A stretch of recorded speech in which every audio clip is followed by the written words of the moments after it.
L'enfance et l'adolescence précaires de Marlène Schiappa ont été racontées par le journaliste Florian Anselme dans la biographie de la femme politique intitulée La vraie Marlène, enquête sur une ministre qui dérange.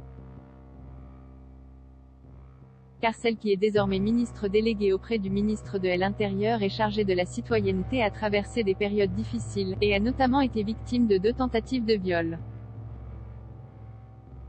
Elle a également confié à Florian Anselme un souvenir particulièrement douloureux, celui d'une jeune garçon dont, adolescente, elle était tombée amoureuse, son premier amour.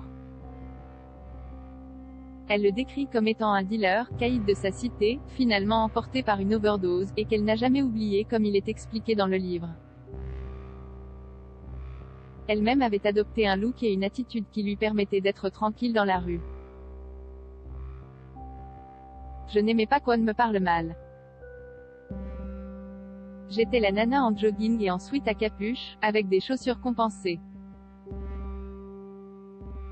Le look qu'aira des jeunes femmes de l'époque en somme. Un look qu'elle justifie en expliquant que dans ces années-là, pour traverser certains endroits de la cité, soit tu tapes, soit tu te fais taper.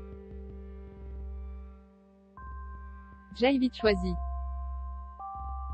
Conclut Marlène Schiappa auprès de Florian Anselme. Marlène Schiappa avait un look de Kaira. La détermination faisait déjà partie de traits de caractère de Marlène Schiappa, et il lui en aura fallu pour réussir à allier réussite scolaire et petit boulot alors qu'elle n'avait que 16 ans.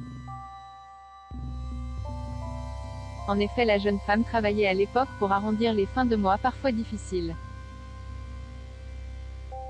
Quand on faisait les courses avec ma sœur, on payait au centime près. Une des raisons qui l'ont poussée, comme l'explique le livre, à aller travailler en tant que caissière à la Fnac.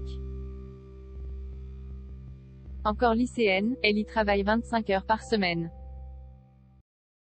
Un parcours qui a abouti sur une carrière qui en fait aujourd'hui une des personnalités politiques les plus connues de France. Comment acheter Closer? Votre magazine est en vente à partir du vendredi 11 février 2022 chez votre marchand de journaux, sur Android, iPad et sur Kiosque Mag.